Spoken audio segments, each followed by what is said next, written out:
Баршаңызға ассалаумағалейкум, құрметті жақсылар мен жайсаңдар, ардақты әлеумет, бүгінгі әкеміздің мерейтойымен шын жүректен құттықтаймын.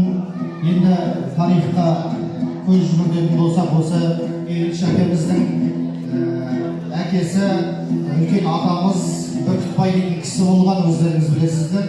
Бұл Бүркітбай дейтін атамыз естуіміз бойынша керемет өнер иесі болған, бір өзінің бойынан бірнеше өнер табылған, кешегі бабаларымыздан қалған жырды осы заманға, осы қазақ еліне жеткізе білген сондай жыршы ұлы кісі болған деседі. Енді бүгін осы сол Бүркітбай атамыздың ұрпақтарының керемет тойы болып отыр екен, тойларыңыз той қыласын. Біз қазақ әрқашанда домбыраны құрметтеген елміз, сондықтан да әрбір қазақтың тойында осы қазақтың қара домбырасының үлес екен дейміз.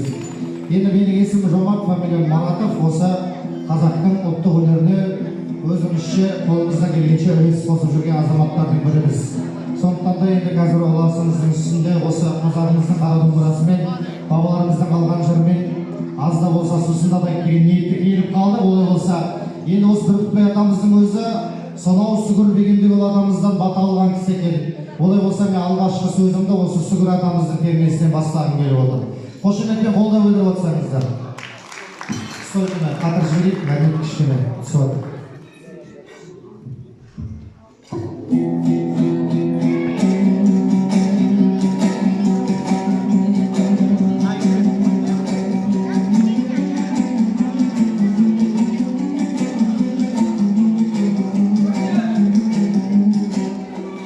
Öyle.